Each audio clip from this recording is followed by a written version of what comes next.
Cantemos. Jesús, Hijo de Dios, al mundo Él vino a morir, cumpliendo una misión, escarnecido y clavado en la cruz, colgado fue sin parar, aún se burlaban de Él, su cuerpo y rostro quedó como si no hubiera en Él parecer. Ministros de su tiempo dieron muerte sin saber al Hijo del Dios eterno, el Señor. Vamos, dilo. Jesús, tú eres el Cordero. Jesús, tú eres el gran yo soy. Veremos al Hijo del Hombre sentado a la diestra del poder de nuestro Dios.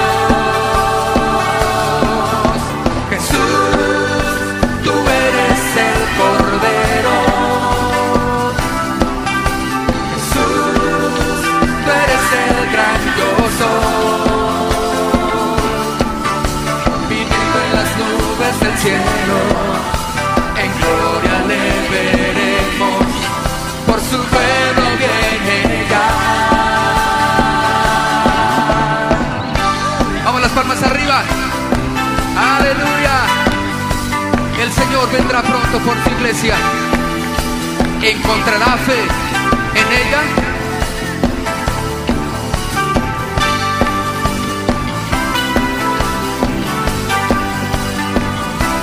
Dile: Jesús, yo creo que tú eres el Hijo de Dios. Jesús, Hijo de Dios, al mundo Él vino a morir, cumpliendo una misión, escarnecido y clavado en la cruz, su cuerpo fue sin parar, aún se burlaban de Él, su cuerpo y rostro quedó como si no hubiera en Él parecer.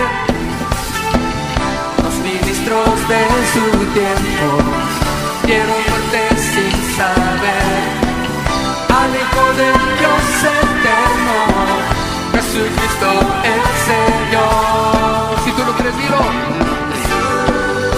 Tú eres el Cordero. Jesús, tú eres el gran yo soy.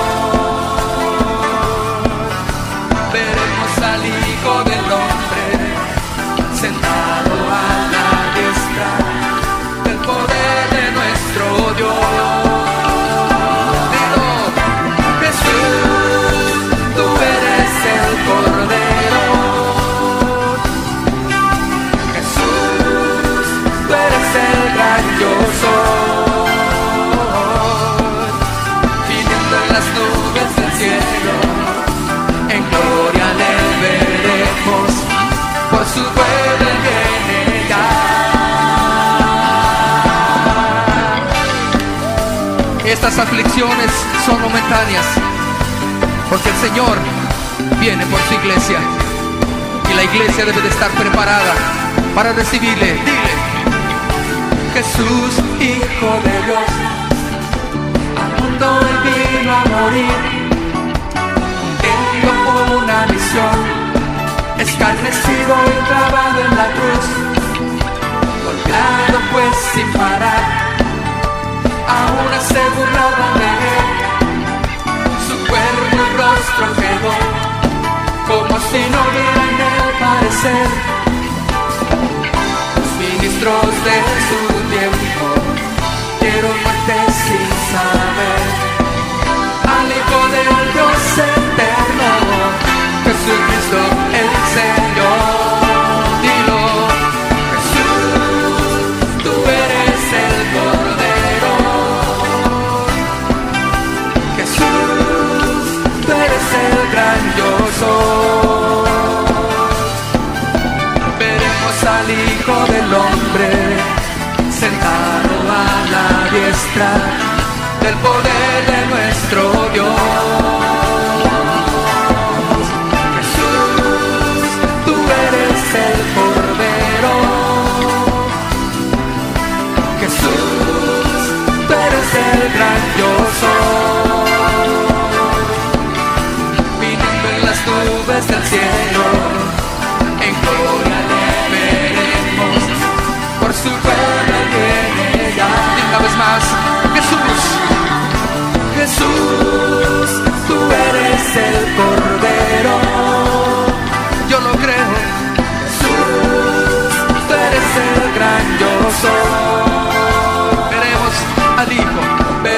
al Hijo del Hombre, sentado a la diestra del poder de nuestro Dios.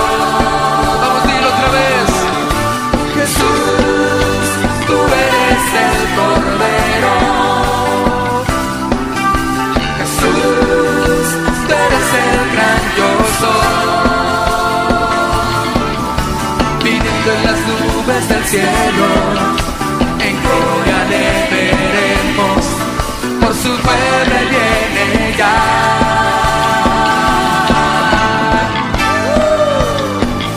Aleluya, que se oigan esas palmas, proclamando que Jesucristo es el Cordero. Dile, Oh Rey, te exaltamos, Señor.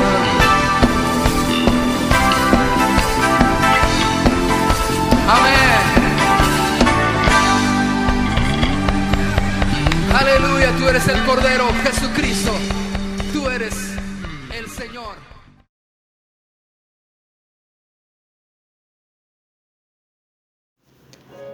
Hola amado, amada, Dios te bendiga.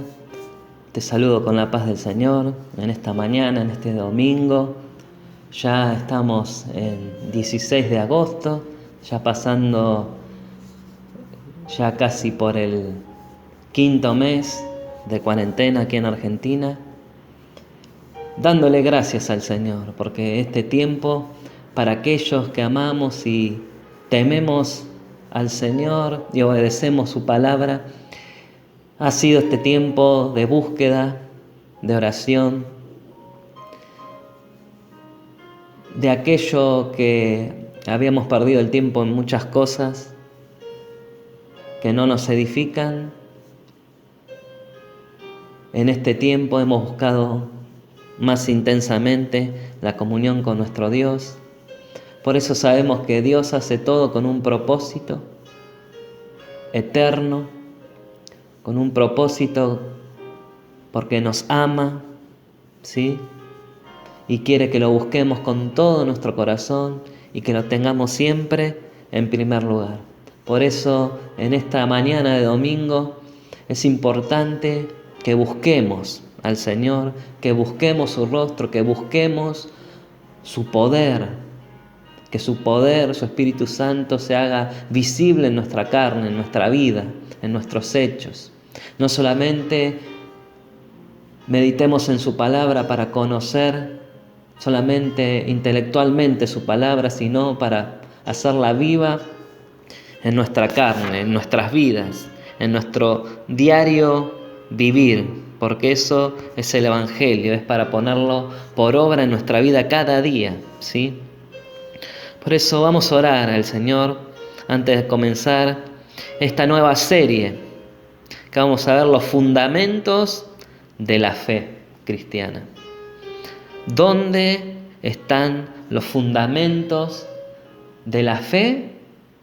En la Biblia, que es la palabra de Dios, la doctrina de Cristo. Cristo nos enseñó todo lo que había oído solamente de su Padre. Él nos vino a transmitir la voluntad de su Padre, ¿sí? Por eso vamos a orar. Te damos gracias, Señor, en esta mañana. Bendigo a mis hermanos que están oyendo esta enseñanza. Te pido que tu Espíritu Santo les revele tu palabra, que le des entendimiento, Señor, que bendigas a su hogar, su familia, Señor, su esposa, sus hijos, aquellos que son solos, ¿no? Que son viudos, viuda, Señor, que tú los bendigas y que podamos entender que tú nos amas más que nadie en esta tierra, porque diste tu Hijo unigénito para que todo aquel que en Él cree no se pierda, mas tenga la vida eterna. Señor, te damos gracias porque hoy tenemos una nueva oportunidad para arrepentirnos de nuestros pecados y volvernos a ti de todo corazón, Señor.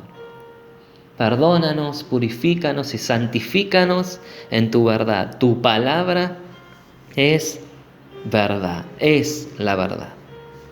Por eso, amado, amada, En el nombre de Jesús vamos a comenzar esta nueva serie que es de mucha importancia e imprescindible para madurar en el camino del Señor y formar su carácter en nosotros.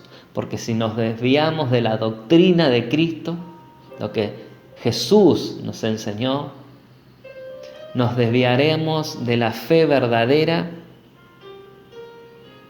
y no tendremos el fin de nuestra fe, que es la vida eterna y estar juntos con nuestro Señor y Dios. Por eso te invito a forma de introducción, ¿sí? Yo en esta mañana voy a dar la introducción a los fundamentos de la fe. ¿Sí? En estos versículos que vamos a leer vamos a ir viendo varios fundamentos de la fe. ¿Sí? Vamos a leer Hebreos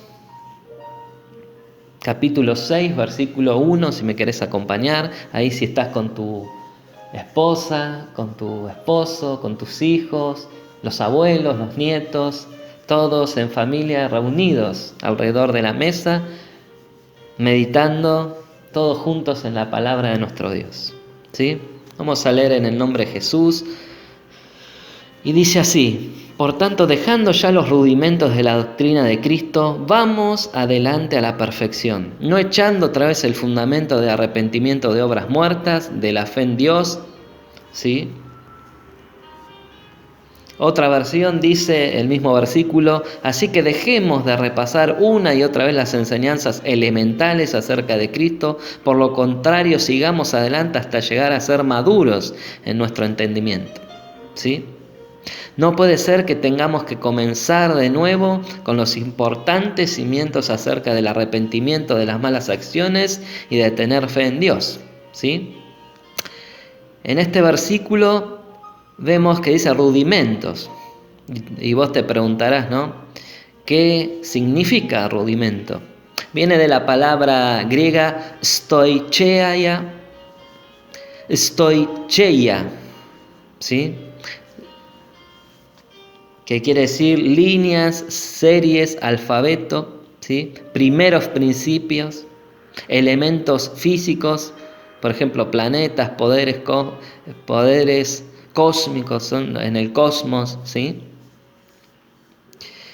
En Hebreos 5:12, en el capítulo anterior, el significado es claramente las verdades elementales. Viene de elemento o principios. Nosotros como cristianos somos advertidos en contra de los rudimentos de este mundo, a los cuales hemos muerto si somos de Cristo, ¿sí? Esto lo podemos ver en Colosenses capítulo 2, versículo 8. Anotalo para si después lo puedes leer en familia. Entre los rudimentos del mundo se encuentra la filosofía, ¿sí? Del mundo, las concepciones gnósticas del mundo, es decir, las religiones gentiles y la permanencia en los rudimentos, ¿sí? De la revelación de Dios, a lo que hace referencia este versículo de Hebreos 5:12. Amén. Vemos los diferentes significados, ¿no? Los significados de rudimento según el mundo y según la palabra de Dios. Según el mundo y las religiones y las filosofías del mundo significan una cosa, y según la palabra, rudimentos significa lo que Dios nos reveló a través de su palabra, nos revela a través de su palabra y a través de Jesús, de su Hijo, ¿sí? Ahora, ¿qué es un fundamento? Para poder entender la importancia de la base de nuestra fe o cimiento, ¿sí? Eso es un fundamento, es el cimiento, ¿sí? O las bases de nuestra fe, ¿sí? Por ejemplo, el cimiento o la base de un edificio, para que se sostenga un gran edificio, ¿sí? En hebreo se traduce de palabras mayormente derivadas de yadad,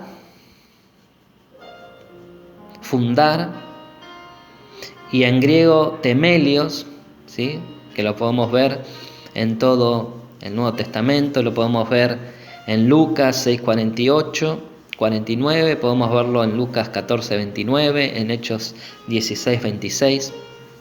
Y Cristo, en la palabra, es el fundamento, ¿sí? Vamos a leer 1 Corintios 3:11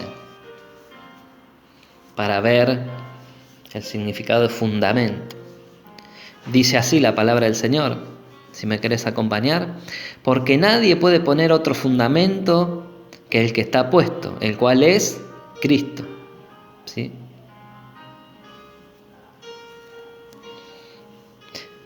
De los apóstoles o profetas como fundamento del que Cristo es la principal piedra del ángulo. Eso lo dice en Efesios 2:20, porque en Hechos también dice: permaneciendo en la doctrina de Cristo y de los apóstoles y profetas, ¿sí? Porque ¿qué hablaron los apóstoles? Hablaron lo que Cristo les había enseñado. Y los profetas, ¿qué hablaban cuando antes de que viniera Cristo? Hablaban lo que Dios le había revelado sobre su Hijo, que era el Mesías prometido a su pueblo, ¿sí? Efesios 2:20 dice: edificados sobre el fundamento de los apóstoles y profetas, siendo la principal piedra del ángulo Jesucristo mismo.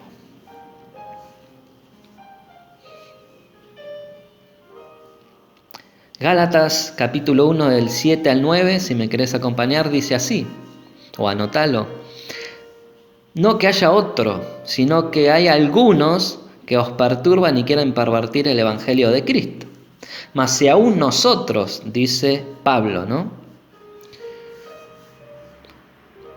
O un ángel del cielo os anunciare otro evangelio diferente del que os hemos anunciado, sea anatema, quiere decir maldito.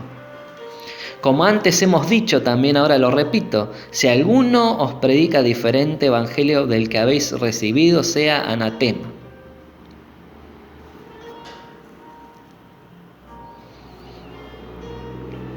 Amén. Vamos otra vez a retomar Hebreos 6:1. Ahí lo leemos con mayor entendimiento, ¿sí? Por tanto, dejando ya los rudimentos de la doctrina de Cristo, vamos adelante a la perfección, no echando otra vez el fundamento de arrepentimiento de obras muertas, de la fe en Dios, ¿sí? El Salmo 11:3 dice: si fueren destruidos los fundamentos. El término hebreo es shat, S-H-A-T-H. En el último texto que leímos vemos la importancia de poner en práctica los mandamientos y ordenanzas que Cristo nos dio a través de su vida y su palabra, porque Él nos dio su ejemplo para seguir sus pisadas. Salmo 11:3 dice: ¿qué haría el justo? ¿Qué haría el que quiere vivir como Dios manda y como Dios ordena si fueren destruidos los fundamentos? Esto nos habla y nos advierte de que podemos ser fácilmente engañados y desviarnos de el verdadero evangelio y de la doctrina de Cristo y los apóstoles. Por eso el Señor me mostraba en este tiempo la importancia de enseñar estos temas fundamentales de la fe, que no se negocian con nadie y ante nada, ¿sí? Esto no se negocia. Esto es el cimiento de nuestra fe en Cristo. Y principalmente debemos estar siempre en la doctrina, en la palabra, observando la palabra, meditando en ella, estudiándola. Un cristiano que no estudia la palabra no sabe lo que Dios nos enseña a través de ella, ¿sí? Si vos no te dedicás a estudiar en tu casa la palabra, cualquiera te puede decir que está en la Biblia y no está en la Biblia. Como está esa frase que usan muchos, ayúdate que te ayudaré. Y eso no está en la Biblia. Pero como vos no estudias, podés ser fácilmente engañado. Uno, cuando una persona está predicando, debe estar viendo en la palabra, observando si está diciendo la verdad la persona que está enseñando. Puede ser que te estén enseñando una doctrina de hombre y vos no te das cuenta porque no estudias la palabra, no buscas la comunión con tu Dios, ¿sí? Con tu Señor. Muchas veces el pueblo de Dios perece por falta de conocimiento.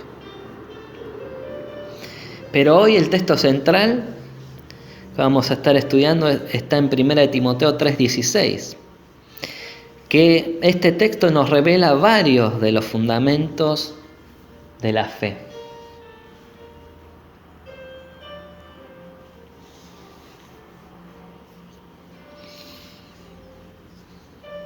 Y dice Pablo: e indiscutiblemente grande es el misterio de la piedad. Dios fue manifestado en carne, justificado en el Espíritu, visto de los ángeles, predicado a los gentiles, creído en el mundo, recibido arriba en gloria. Vamos a hacer un estudio exegético de cada palabra de este versículo. Y vamos a tener mucha riqueza espiritual, ¿sí? Que el Espíritu Santo nos guíe. Primeramente vamos a hacer el análisis del contexto original, ¿sí? Vamos a hacer el contexto histórico. La repercusión a los creyentes había comenzado, ¿sí? La persecución a los creyentes había comenzado desde los inicios de la iglesia, pero en el año 64 se había acrecentado muchísimo, ¿sí? Por Nerón, el tirano Nerón, emperador romano. Pablo, recién liberado de una cárcel romana, escribe a su amado consiervo y discípulo Timoteo para darle instrucciones precisas de cómo debe comportarse en la iglesia del Dios vivo. Sí, lo podemos leer en el versículo anterior.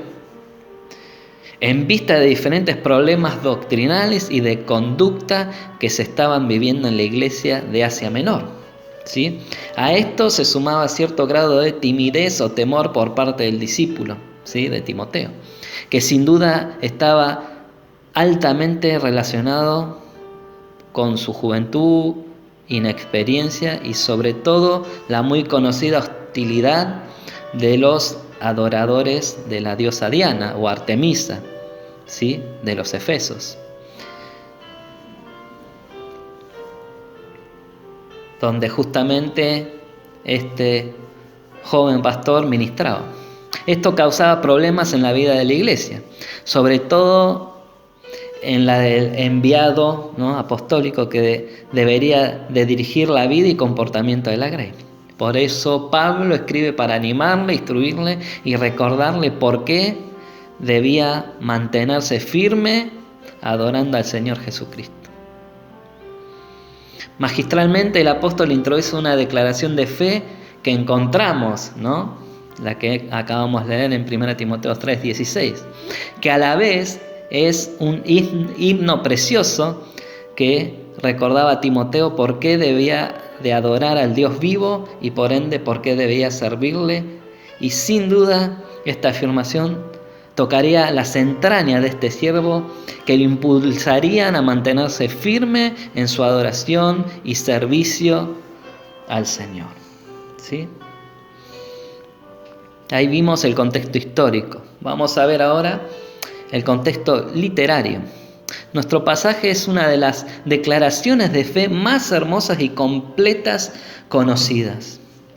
Rica por su estilo poético, doctrinal, teológico y apologético, entre otros. Sigue a la declaración hecha por Pablo sobre la casa de Dios, la iglesia. ¿Sí? Ahí entendemos que la iglesia es propiedad del Dios vivo, a quien Timoteo servía y nosotros servimos hoy en día. Un himno que declara la maravillosa obra de Dios mostrada por medio de Cristo Jesús a favor del hombre. Esta declaración de fe contiene toda la obra de Cristo para la liberación del hombre de las garras del pecado y de la muerte eterna. ¿Sí? Para captar la preciosa composición dada al apóstol, copiamos de la Reina Valera tratando de mantener el formato en esta versión, la cual dicta, dice esta palabra, ¿no? E indiscutiblemente grande es el misterio de la piedad. Dios fue manifestado en carne, justificado en el Espíritu, visto de los ángeles, predicado a los gentiles, creído en el mundo y recibido arriba en gloria. Vemos la palabra de Dios cumplida en Jesucristo, el Hijo de Dios enviado, ¿sí? Primeramente al pueblo judío, era el Mesías para su pueblo, pero como los suyos lo rechazaron, Dios nos dio por su gracia la salvación a aquellos que creemos, a aquellos que no somos judíos, nos dio la potestad de ser llamados hijos de Dios por Jesucristo. Porque Jesucristo vino, fue a la cruz, murió y resucitó al tercer día. Amén. Eso es son fundamentos de nuestra fe. Aquel que niega que Jesucristo es el Hijo de Dios, que no se encarnó, de que no resucitó, eso agrede a la doctrina fundamental y no lo podemos permitir. Un teólogo dice sobre este versículo, expresa con palabras concretas la profundidad de este mensaje, ¿sí? Al decir, el gran interés de este pasaje consiste en que aquí tenemos un fragmento de uno de los himnos de la iglesia primitiva, de la primera iglesia. Es la fe en Cristo puesta en poesía y en música, un himno con el que los creyentes cantaban su credo, su fe. No podemos esperar en la poesía precisión de expresión que buscaríamos en un credo, pero debemos tratar de ver lo que dice cada verso de este himno precioso. Otro escritor analiza este pasaje dando algunos detalles únicos en la reconstrucción del mismo al mencionar las oraciones cortas, inconexas, con las palabras arregladas del mismo modo, el mismo número de sílabas casi iguales, las ideas antitéticamente relacionadas son características de un himno cristiano. Las cláusulas están en paralelismo. Cada dos cláusulas están unidas en un par y forman una antítesis girando sobre la oposición del cielo a la tierra. El orden de esta antítesis está invertido en cada par de cláusulas nuevas. Carne y espíritu, ángeles, gentiles, mundo y gloria. Y hay una correspondencia entre la primera cláusula y la última. Manifestado en carne, recibido en gloria. Qué tremendo, ¿no? Como vemos que este arreglo magistral fue inspirado por el Espíritu Santo.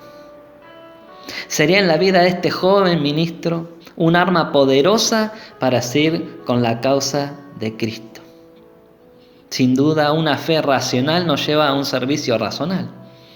Y Timoteo encontraría todos los requisitos necesarios en esta pequeña pero impactante declaración, la cual tenía todos los matices para ser cantada, recordada, vivida y creída por él y la congregación que él ministraba. Notemos además que el apóstol menciona en el contexto inmediato que la iglesia es columna y baluarte de la verdad. En el versículo 15 de este capítulo de 1 Timoteo 3. Solo antes de dar esta declaración que la iglesia cantaría por siglos, la iglesia estaba comprometida y aún está de sostener la verdad contenida en este canto. Así como las columnas del templo a Diana en Efeso sostenía toda aquella inmensa estructura, además tenía el deber de defender esa verdad con su vida, con su testimonio. La importancia de nuestro texto era inmensa, ¿sí? Sostener y defender la verdad que venía a continuación. Bien dijo San Agustín, la verdad es la afirmación de lo que es. En toda área la verdad siempre es una. No puede haber dos verdades que se contradigan. Además, la verdad es única, universal. En toda la tierra la verdad es la misma. Es invariable y lo que fue verdad hace 1000 años tiene que ser verdad hoy. La verdad trae beneficios física, material y espiritualmente. Aquí radica el peso de nuestro pasaje. Vamos a ver el contexto redentor como tercer punto. El contexto tiene como referencia al Dios viviente, quien es dueño de la iglesia. Es importante reconocer que nuestro Salvador es un Dios vivo. Esto era contrario a cualquier religión conocida en estos tiempos y en nuestros tiempos, los cuales están llenas de dioses que no pasan más allá de ser estatuas inertes y sin poder para impartir vida física, espiritual, ni mucho menos vida eterna. Este recordatorio seguido de la declaración de fe de nuestro pasaje animaría en el corazón del fiel, pero tímido, joven Timoteo. Hay una gran verdad sobre nuestra salvación que se refleja en este texto. El Dios viviente, dueño de la iglesia, se encarnó. Pablo dice aquí, fue manifestado en carne, transitando hasta los niveles más bajos de la existencia misma, el nivel del hombre, el ser más débil del universo. Porque somos finitos, débiles. En el texto figura Dios, ¿sí? Los ángeles, el hombre es el más débil de todos. Que muchos se creen invencibles, ¿no? Pero ante Dios, ante los ángeles, el hombre no es nada.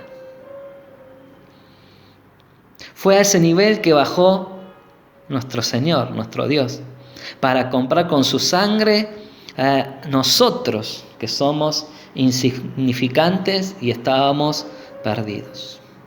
Por algo el salmista dice que es el hombre para que te acuerdes de él, en el Salmo 8, versículo 4. Sin duda, uno estimado en mucho por el Dios del universo, Timoteo podría descansar en esta verdad. El hombre que se sacrificó por el hombre es aquel a quien él sirve. Por otro lado, era necesario recordarle a Timoteo no solo que Dios estaba de su parte, sino que además, a pesar de sus flaquezas en el ministerio, era comprendido por Dios.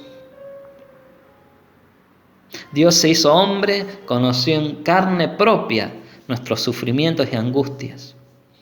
Caminó, sufrió y vivió como nosotros, pero sin pecado. Por eso Nuestro Señor Jesucristo es compasivo y nos entiende en nuestros momentos de debilidad, de angustia, de falta de fe, de dudas. ¿Sí? Aún en nuestras caídas siempre está a la diestra del Padre intercediendo por nosotros cuando Satanás nos acusa delante del Padre. Cristo intercede por nosotros.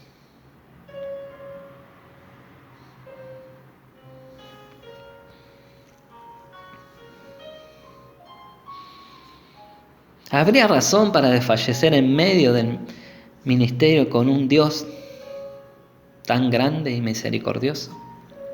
¿Podría Timoteo encontrar razones en esta verdad? Sin duda Jesús es Dios, pero es su amigo, su fiel sumo sacerdote, misericordioso y que lo comprende. Al leer este pasaje, Timoteo reconocería la secuencia única en él mismo. Notamos el movimiento de la tierra, el cielo, de lo terrenal y de lo espiritual. Pablo describe que el camino de salvación trazado para salvar al hombre comenzó con la misteriosa obra del Hijo de Dios bajando y naciendo como un niño. El que fue manifestado en carne, al final de su recorrido fue recibido arriba en gloria. El recorrido que Cristo hizo para nuestra salvación es el mismo que se nos ha planteado a nosotros. Jesús comenzó este recorrido en la tierra y terminó en la gloria. Nosotros de igual manera se nos ha planteado el mismo camino. Y esto debería motivarnos sin duda a permanecer firmes en la fe. Porque estamos de paso en esta tierra.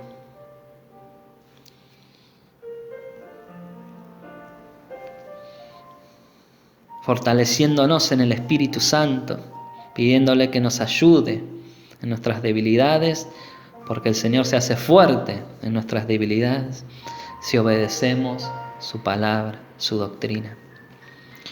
Vamos a ver otro punto, vamos a ver la semántica, ¿sí? Adentrándonos a nuestro pasaje encontramos que la declaración comienza con una palabra poderosa, indiscutiblemente, ¿sí? De una vez Pablo, guiado por el Espíritu Santo, escribe que la declaración que viene no tiene discusión alguna, ¿sí? De una entrada hace saltar, ¿no?, el corazón de su discípulo Timoteo. Y como un padre, un hijo, Pablo lo que le dice a Timoteo es, con estas palabras: hijo mío, lo que te quiero comentar no tiene discusión. No lo puedes poner en duda. No puedes descartarlo. Te cambiará la vida por siempre. Por eso, recordalo. El término griego usado es homologomenos, el cual solo aparece en este pasaje en el Nuevo Testamento, que quiere decir admitir, confesar. Teniendo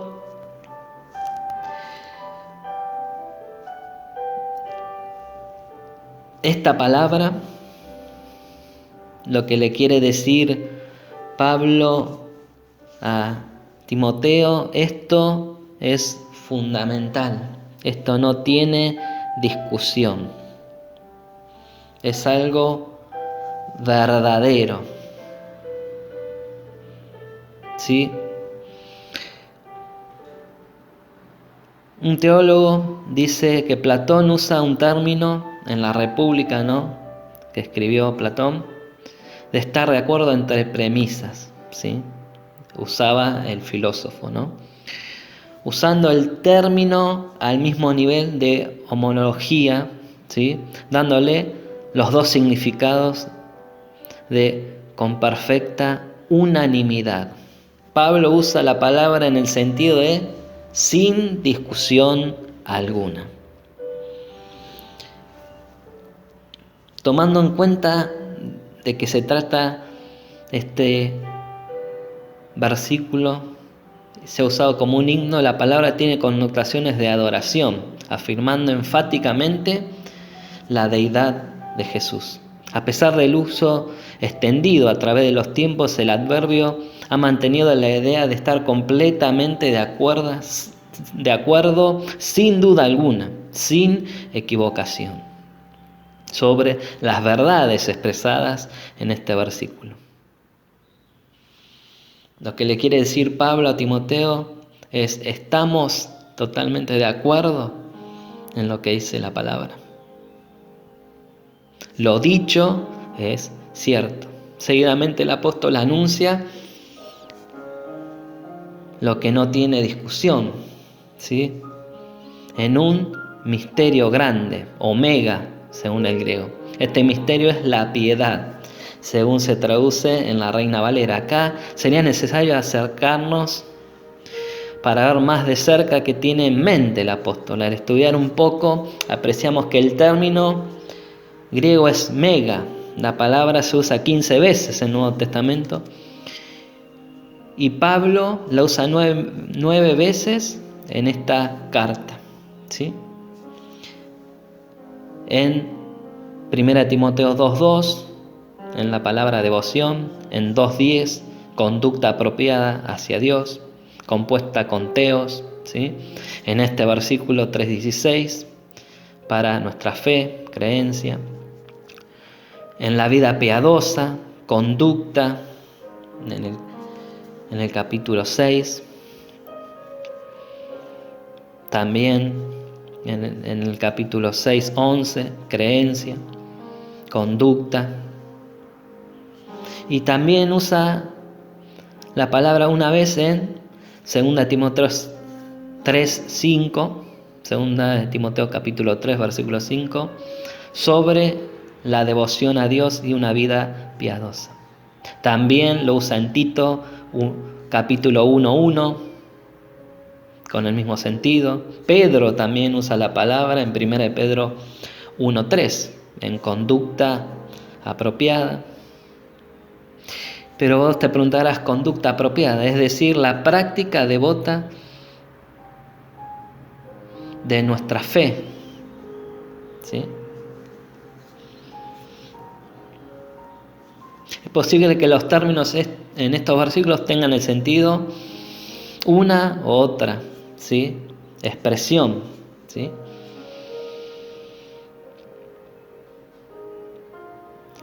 La fe verdadera, la fe genuina, la vemos en la vida cotidiana de cada cristiano, en el honrar a Dios como creador y redentor en su vida diaria.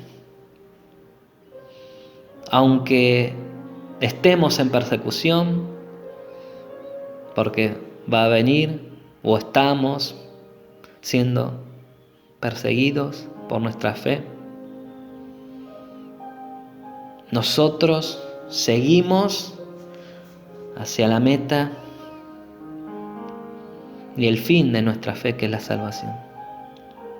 Tomando en cuenta el uso continuo y los ejemplos relacionados a nuestra palabra, creencia, fe, usadas por Pablo, podemos estar seguros que el uso se le da en nuestro texto se refiere a la creencia o fe que los creyentes sostienen como indiscutible, ¿sí?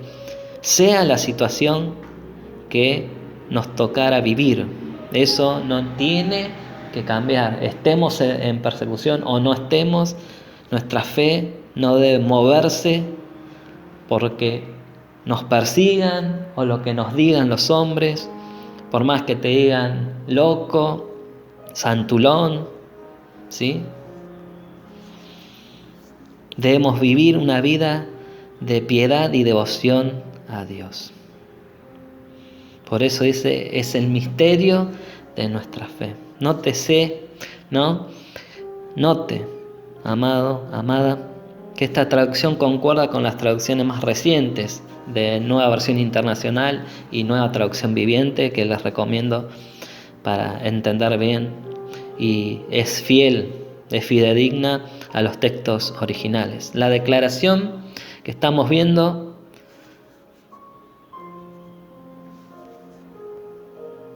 bien podría decir Pablo, es lo que nosotros creemos, es lo que nosotros enseñamos, ¿sí? Es lo que nosotros defendemos, es nuestra declaración de fe, es lo que te sostendrá, amado, amada, en pie, lo que transformará tu alma, vida y ministerio. Después de expresarle Timoteo, y a lo mismo que Pablo escribió para nosotros hoy en día, esta declaración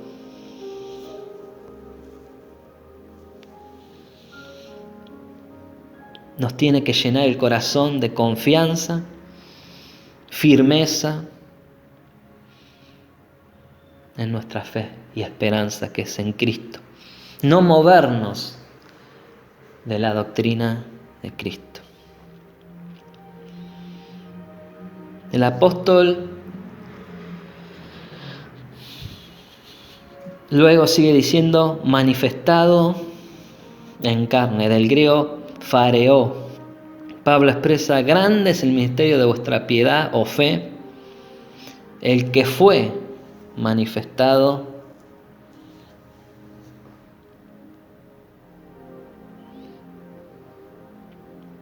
¿Y qué le quería decir Pablo?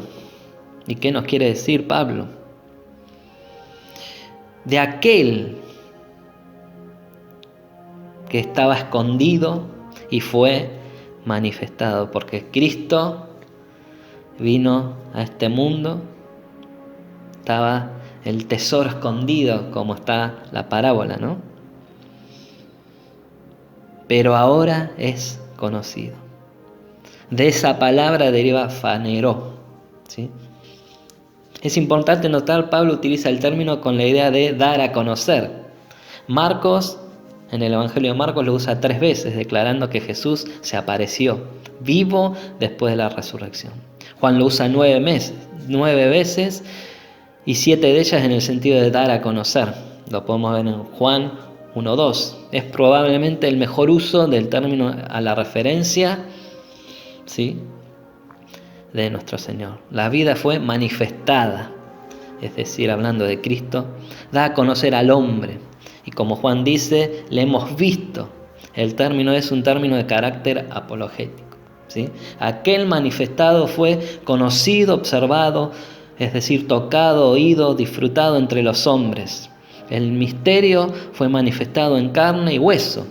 El Dios Todopoderoso fue visto, nació en un pesebre de una virgen, creció en gracia, fue un maestro sin comparación, sanó a muchos, a otros levantó de los muertos, cruzó por la vida con una sola misión: salvarnos a todos nosotros de la muerte eterna y darnos vida. Ese fue aquel que contemplaron nuestros ojos, aquel de quien te he instruido, le dice Pablo a Timoteo, a quien debes servir, hijo mío. Seguidamente es importante notar que nuestro pasaje tiene un término que podría presentarse a la confusión, ¿sí? Nuestra declaración dice que fue justificado en espíritu. El término griego es dikaió. Este término es utilizado 39 veces en el Nuevo Testamento. Significa rendir, mostrar o considerar inocente o justo. Pablo lo usa 27 veces en los Evangelios y es usado 7 veces en Mateo capítulo 2 y Lucas capítulo 5. En Hechos aparece 2 veces y en Santiago se lo ve 3 veces, que hablan de la vindicación divina. Todos los pasajes comunican el mismo sentido: justificar, es decir, alcanzar justificación, declarar justo delante de los ojos de Dios el Padre. Sin embargo, tomando en cuenta el contexto y texto, podemos dar por sentado que Pablo quiere usar el término con la idea de vindicación en mente, ¿sí? Es notorio que el pasaje se refiere a Cristo. Por ello sería incorrecto usar el término justificado, que en el lenguaje común es sentido como declarado justo. Cristo es justo por ser Dios. Su justificación o vindicación respecto de su espíritu o su ser superior fue efectuada por todo aquello que manifestaba aquel ser superior, ¿sí? Sus palabras, sus obras, por el testimonio de su padre cuando fue bautizado por su primo Juan, en la transfiguración y especialmente en su resurrección. La resurrección de Jesús probó al cosmos y toda su vida y a todas las huestes, ángeles, demonios, hombres, que la proclamación hecha por Jesús de ser Dios era verídica, era verdadera. Lo podemos ver en Romanos 1, capítulo 1, Romanos capítulo 4, 1 Pedro 3, 18. Esta afirmación, justificado en el Espíritu, se refiere también a la demostración que Dios hizo de que Jesús, habiendo sido crucificado, es Señor y Mesías a través de cumplir con su misión, porque resucitó al tercer día, por medio de el Espíritu. Timoteo podría estar completamente confiado que aquel manifestado fue vindicado, que presentó pruebas indubitables, como dice Lucas 1:3, de que Él era Dios, de que Él había vencido a la muerte al resucitar de los muertos, de que Él está en gloria a la diestra de Dios y por consiguiente digno de ser adorado y servido. Después de esta contundente afirmación sobre la vindicación de Cristo, Pablo afirma a coros que este fue visto de los ángeles. Aunque no exista algún término importante a describir acá, sí podemos notar que el pasaje hace referencia a la maravillosa obra angelical en la vida y ministerio de Jesús en la tierra. Desde su nacimiento, bautismo, sufrimiento antes de ir a la cruz, en el Getsemaní, así como la maravillosa resurrección anunciada por seres angelicales.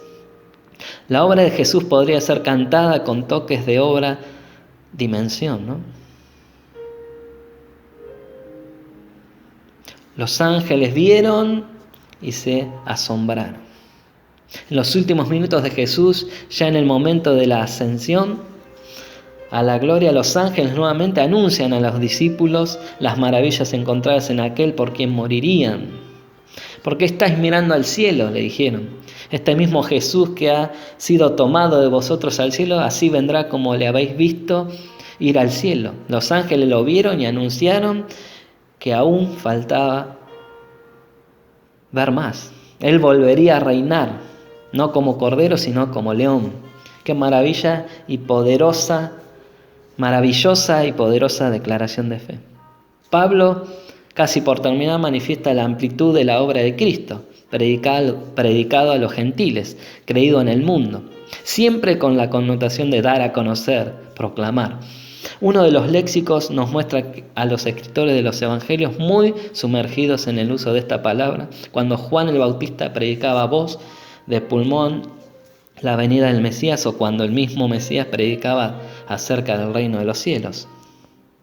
La frase nos muestra el corazón misionero de los que creemos. No solamente había que saber su obra, sino que había que anunciarla a gritos. Los creyentes que vieron al resucitado habían predicado las buenas noticias. Esto fue lo encomendado por el resucitado en la gran comisión. Lo habían hecho con tanta pasión que el mundo había creído. Además, el corazón amoroso de la declaración en la Reina Valera usa gentiles, pero el texto griego, la traducción griega, usa la palabra etnos o etzo, de donde tenemos la palabra etnias. El corazón amoroso de Dios no podía ser tan generoso con la raza humana, porque su intención radicaba en que todo grupo étnico supiera, que todo grupo étnico se le predicara el Evangelio. No a cada nación, sino a cada grupo, por insignificante que fuera. A ese había que predicarle a gritos. Por eso Timoteo vibraría, ¿no?, de la emoción. Me pondría en lugar de él, ¿no?, de agradecimiento al cantar que el Dios Todopoderoso manifestado en la persona de Jesucristo estaba deseoso de salvar a todo el mundo, no importando cuán pequeño o en qué posición geográfica estuviera. Él había muerto por los pecados de todos y a todos había que anunciarles. Esta declaración recordaría en cada entonación la obra misionera a la que la iglesia había sido llamada a cumplir. La expresión creído en el mundo, pisteuo, enlazada con la expresión anterior, recordarían la potencia de dicha declaración de fe.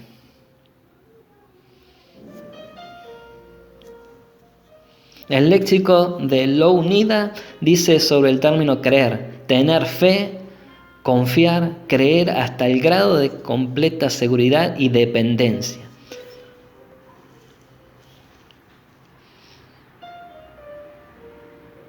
En todo el cosmos había sido creído este mensaje. Un comentarista capta la grandeza, ¿sí?, contenida en esta declaración racional, lógica y por consiguiente digna de ser aceptada y vivida.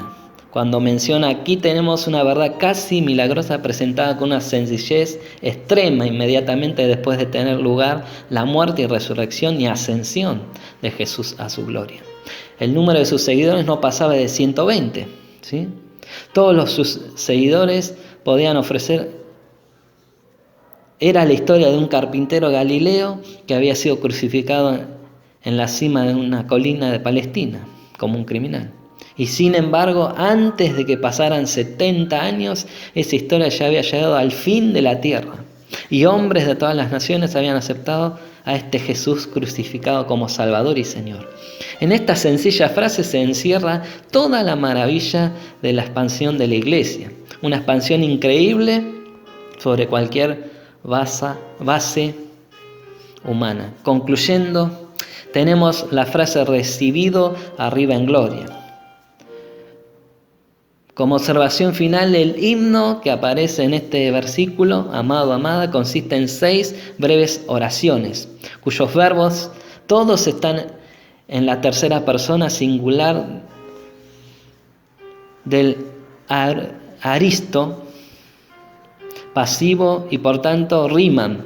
Al final de cada oración hay un sustantivo en donativo. Las oraciones están fuertemente estilizadas. Por consiguiente, vemos acá el último verbo con la misma forma. Esta vez el verbo es más sobresaliente.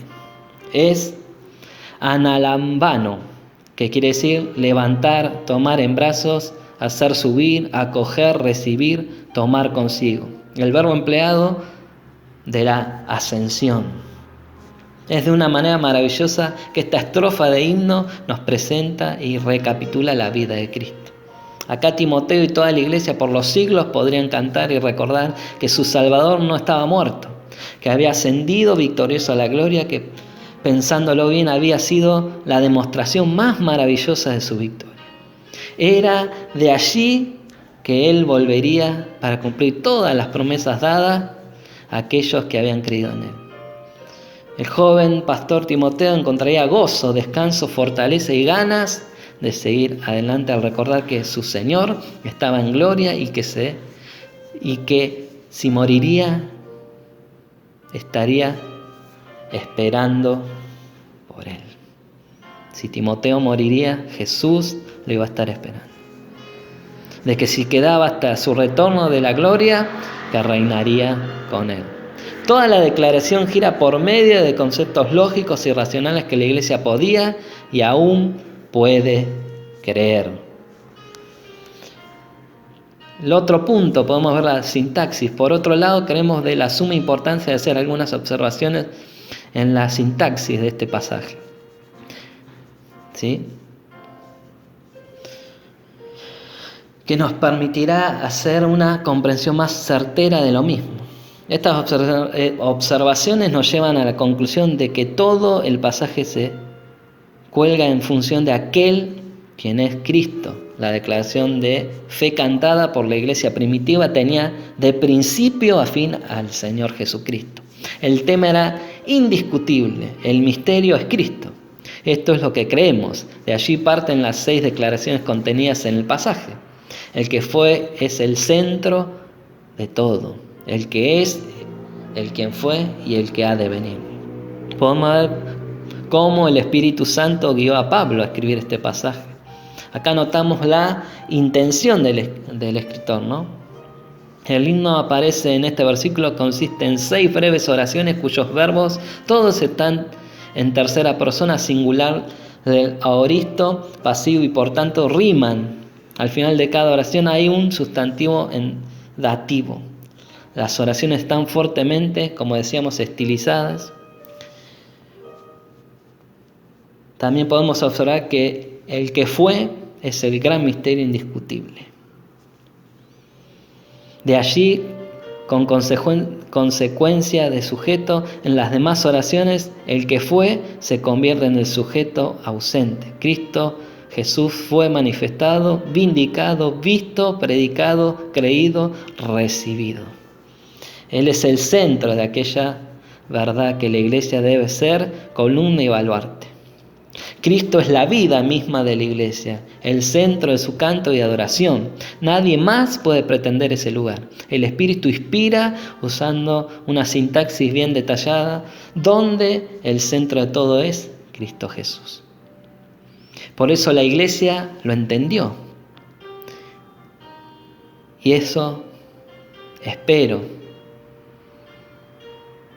que entendamos, ¿sí? Y sigamos entendiendo la importancia de seguir en la doctrina de Cristo.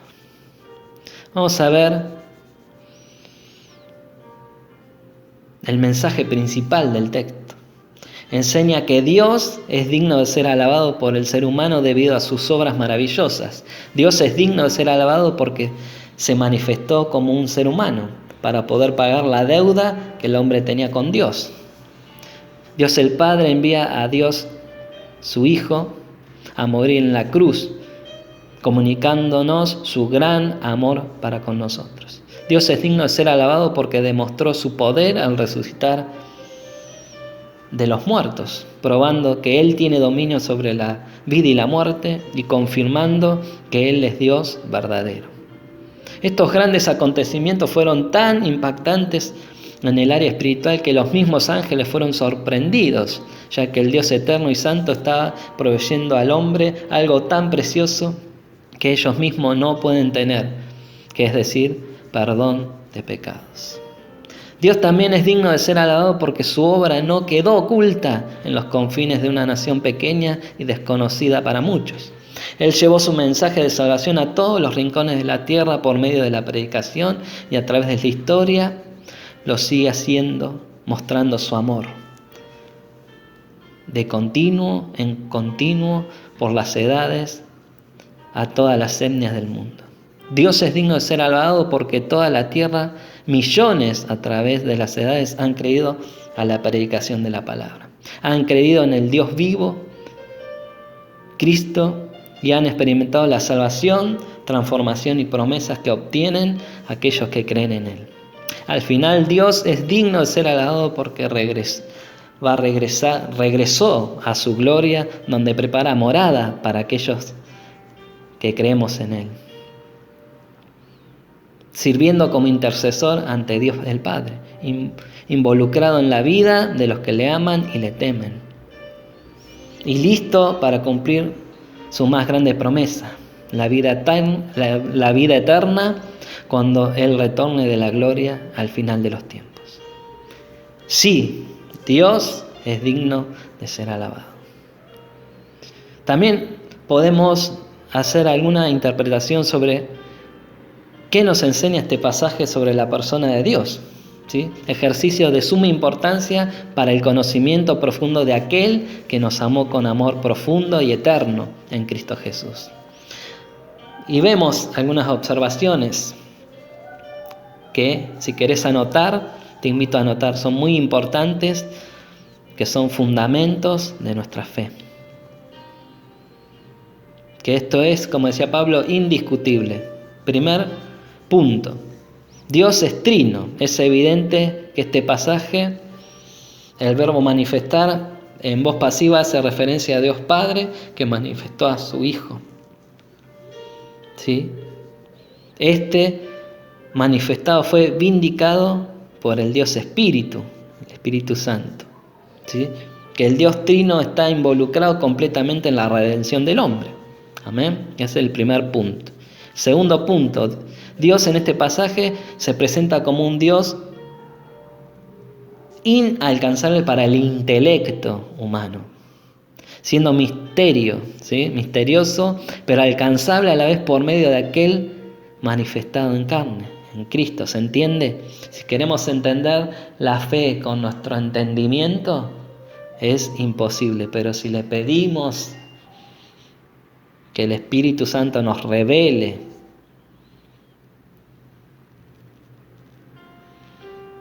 por su gracia, si lo buscamos a Dios, si creemos que Él existe, nos va a traer la revelación, ¿sí? Pero debemos creer primeramente, no debemos querer entender la fe. Amén. ¿Sí? ¿Me hago entender? Tercer punto, Dios es el que toma la iniciativa en la redención del hombre. No es el hombre que busque a Dios, sino que Dios busca al hombre. 4. Dios es presentado como un Dios amoroso al dejar su trono y tomar forma de hombre para morir por los pecados del hombre. Ninguna deidad ha sido presentada con tanto amor para el hombre nunca. 5. Dios muestra un interés único para el hombre. Los ángeles contemplaron con admiración el perdón y la salvación del hombre,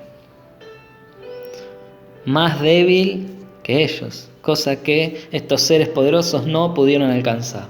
Redención. Aquellos que pecaron en contra de Dios, que se rebelaron junto a Satanás, que era un ángel, ¿no? 6. Dios, el Dios vivo del pasaje inmediato, es dueño de la muerte al ser vindicado por el Espíritu en su vida, obras y sobre todo en su resurrección. Demostró que Él es el creador del universo y único con el poder de impartir vida, por lo consiguiente el único capaz de poder dar vida eterna.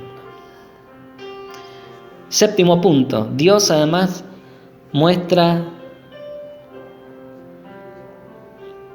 el misterio al hombre, ¿no? La salvación no solamente estaba disponible para el judío, sino además a todo hombre. El término etnias que hemos visto en griego es traducido como gentiles, pero sería mejor traducirlo como grupos étnicos, razas.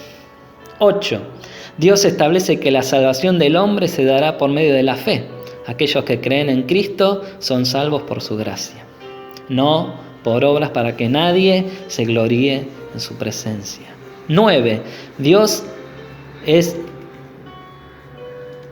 magnificado y glorificado al ser creído en el mundo. No hay lógica en ver a un Dios crucificado y muerto y después creer en Él como Salvador. Indudablemente su manifestación después de su resurrección a sus discípulos fue un ingrediente principal para que su nombre y obra fuera predicada con tanta pasión y seguridad en aquel tiempo y hoy en día. 10. Dios se manifestó al hombre a su semejanza en la tierra contaminada por el pecado, ¿sí? Sin embargo, debemos notar que retornó a la gloria porque Él es Dios. Él vino a esta tierra corrompida por el pecado, pero Él no fue corrompido por el pecado, porque Él no pecó, ¿sí? También podemos hacer otra observación en torno a este pasaje y en relación a todo el cuerpo de la Escritura revelada por el Espíritu Santo para así poder apreciar la relación entre ellas, ¿sí? Primero, la manifestación de Dios como hombre responde a la primera promesa de salvación que Dios había dado al hombre en Génesis, ¿sí? Siendo misteriosa indudablemente, pero cumplida en Cristo. Esto lo podemos ver en Génesis 3:15, anótalo. Después, el plan de salvación que involucraba la humillación del Hijo de Dios había sido gestada según Pedro antes de la fundación del mundo, viendo esta prueba del misterio, ¿no?, de la salvación. Primera de Pedro 1:20, si querés anotar. También Dios había dispuesto un tiempo específico para el cumplimiento de la promesa de salvación, que era conocido solamente por Él, siendo un misterio para nosotros. Pablo expresa esta verdad en Gálatas 4:4 y Romanos 16:25 y 26. Allí, después de que termine la enseñanza, podés en casa con tu familia leerlo juntos. Después vemos que Pablo, agregando más información sobre el misterio oculto, pero ahora revelado, nos dice que ese misterio es una persona, y es Jesucristo. Esto lo podemos ver Colosenses 1:27 y Efesios capítulo 3, del versículo 4 al 9. De principio a fin se nota en las escrituras que Dios busca el hombre para salvación. No lo busca para otra cosa, sino para salvarlo. En Cristo, Dios muestra el mismo principio, ¿sí? Dios siempre muestra su poder como prueba de su deidad en la salvación del hombre. Moisés con las plagas y milagros, Josué con Jericó, David ante Goliat, Pablo en el camino de Damasco, nosotros con la resurrección de Cristo. ¿Cuántos dicen amén? La vindicación de la obra de Cristo, sobre todo su resurrección, son hoy la prueba más poderosa que tenemos de parte de Dios para nuestra fe. Aunque podemos tomar en cuenta la iglesia, la conversión y la regeneración de las almas, entre otras, vemos que las pruebas de la resurrección de Cristo son indubitables. Y para ir finalizando, amada, amado, amigo, amiga que estás oyendo, vamos a ver el contexto actual, ¿sí? En nuestro país, en Argentina, estamos sumergidos en la simonía, en la idolatría. ¿Qué es la simonía?, te preguntarás vos. Tomar el evangelio como negocio, para un beneficio propio, ¿no?, egoísta, para ganar dinero. Simonía es un término puesto por Tomás de Aquino como la voluntad deliberada de comprar y vender cosas espirituales, como por ejemplo privilegios y derechos, ¿sí? La iglesia primitiva contempló esta ofensa como más grave entre las que caían en el terreno de la normativa legal eclesiástica, siendo concebida como un pecado contra el Espíritu Santo mismo, al equiparar los oficios del Espíritu con el dinero o cosas materiales. El nombre tuvo su origen, según lo narrado en Hechos 8:18, de Simón, un mago que quiso comprar al apóstol Pedro el poder de impartir el Espíritu Santo a quien él quisiera, especialmente la venta o compra de ordenación, ¿sí?, por dinero o otra cosa.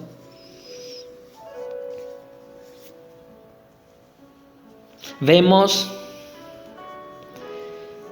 que es un pecado grave ante los ojos de Dios. Y no podemos permitir eso en la iglesia, que te dicen pacte con Dios, ponga tanto dinero y va a ser sano, o enseñan oraciones que agreden la persona de Cristo, ¿sí?, que dicen decretá, reclamale a Dios, Dios te tiene que dar porque sos su hijo. Por eso vemos, amada, amado, la importancia de mantenernos firmes en la doctrina de Cristo y de los apóstoles y no desviarnos, porque en este tiempo muchos, pero muchos, son engañados. Pero muchas veces es por la falta del conocimiento de los fundamentos de la fe. Y vemos cómo nuestros amados hermanos que dieron sus vidas por Cristo, en todas sus cartas vemos a Pedro, a Pablo, a Juan, a Santiago, a Judas, nos advierten, y el mismo Jesucristo nos advierte, que no seamos engañados. No permitas que perviertan tu fe, creyendo doctrina de hombres o de demonios, porque nuestra fe se fundamenta en lo que Dios nos dice en su palabra, que es nuestra única regla de fe y de conducta. Por eso debemos tener claramente en nuestro corazón y en nuestra mente la doctrina, porque la doctrina no divide, como dicen muchos, sino nos une, porque nos da el conocimiento de la voluntad de nuestro Dios. Para ir terminando, amada, amado, vamos a leer lo que dice Juan en la segunda carta, el discípulo amado. Dice en el versículo 7, y prestad mucha atención a lo que dice: porque muchos engañadores han salido por el mundo, ya en ese tiempo, y hoy más que nunca, que no confiesan que Jesucristo ha venido en carne. Quien esto hace es el engañador y el anticristo. Anticristo es todo aquel que se levanta en contra de Dios y todo lo que Dios manda. Mirad por vosotros mismos, para que no perdáis el fruto de vuestro trabajo, sino que recibáis galardón completo. Cualquiera que se extravíe y no persevera en la doctrina de Cristo, no tiene a Dios. El que persevera en la doctrina de Cristo, ese sí tiene al Padre y al Hijo. Si alguno viene a vosotros y no trae esta doctrina, no la recibáis en casa, ni le digáis bienvenido. Porque el que le dice bienvenido participa en sus malas obras. Por eso, amado, amada, cuídate de vos mismo, estudia la palabra, pedile revelación al Espíritu Santo, orá al Señor, tené comunión con Él cada día, para que no perviertan tu fe, que no te desvíen del verdadero camino que Cristo nos trazó con su sangre. Vamos a orar juntos. Señor, te pedimos que nos bendigas. Te pedimos que podamos poner por obra tu palabra, que si alguno viene a nosotros y nos quiere enseñar otra cosa que no está en tu palabra, que tu Espíritu Santo nos dé el querer como el hacer por tu buena voluntad, y tengamos la convicción y la fe para decirle no, porque no le podemos decir a lo que tú nos dices no, sí, y a lo que vos decís no, sí. Porque nosotros solamente le decimos sí y amén a lo que tú nos mandas en tu palabra, porque tus mandamientos no son carga para nosotros, porque nosotros vivimos por tu Espíritu Santo, Señor. Que tu Espíritu Santo llene nuestra vida en esta mañana para vivir haciendo tu voluntad cada día, Señor. Perdona nuestros pecados, Señor, si nos hemos desviado de tu palabra, y que podamos volvernos a ti nuevamente, retornar a ti, Señor. Perdónanos, Señor, y que cada día de hoy en adelante podamos vivir ordenados y guiados por tu palabra, Señor. Te doy gracias por mis hermanos, en el nombre de Jesús. Amén. Dios te bendiga, amado, amada. Ahora vamos a adorar juntos al Señor. Que el Señor te bendiga mucho. Saludos en casa.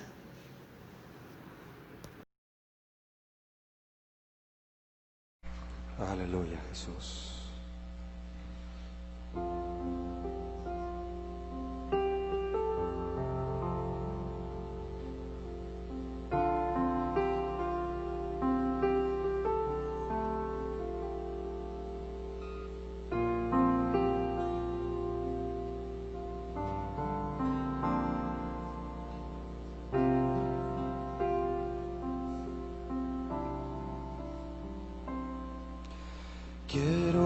buscarte a ti con todo mi corazón, según tu ordenanza y no en mi razonamiento. Quiero buscarte a ti con todo mi corazón, según tu ordenanza y no en mi razonamiento. Ahora dile: purifícame, santifícame, cambia mis odres viejos, derrama de tu vino nuevo. Dile con nosotros: purifícame, santifícame, derriba mis argumentos que se levantan contra tu voluntad. Quiero buscarte a ti con todo mi corazón, según tu ordenanza y no en mi razonamiento. Quiero buscarte a ti con todo mi corazón. Dile al Señor: según tu ordenanza y no en mi razonamiento. Ahora dile: purifícame, santifícame. Sí, Señor. Cambia mis odres viejos, derrama de tu vino nuevo,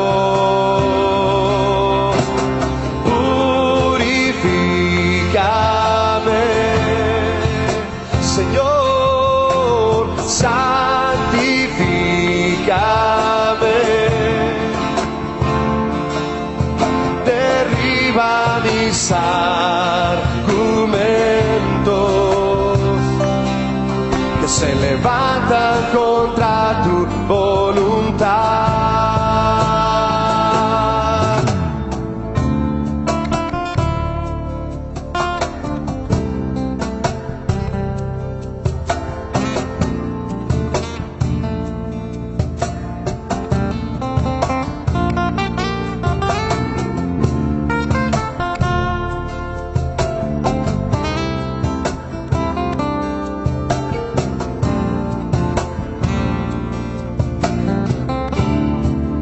Levanta tu voz y dile: purifícame,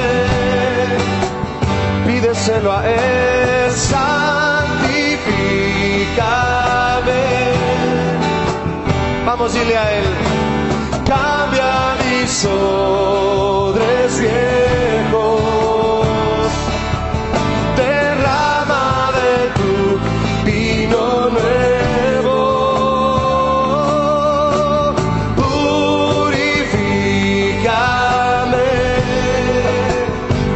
Señor, santifícame, derriba mis argumentos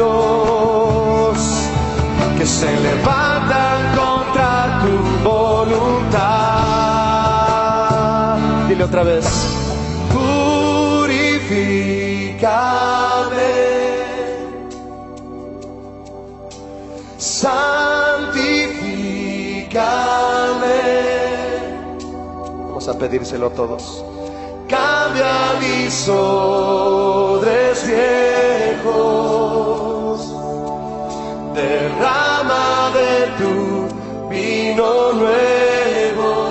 Alza tus manos y dile, purifícame. Necesito, Señor, santifícame. Con tu corazón dile, derriba mis argumentos, díselo fuerte, que se levantan contra tu voluntad. Purifícame, purifícame, Señor, y santifícame.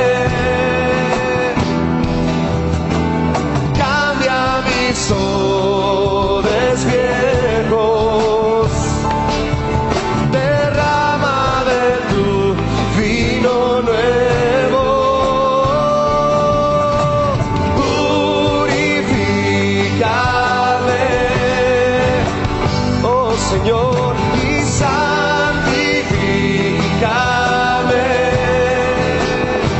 Vamos, dile, derriba mis argumentos que se levantan contra tu voluntad.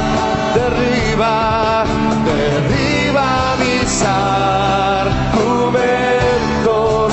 Pídele que los derribe, que se levantan contra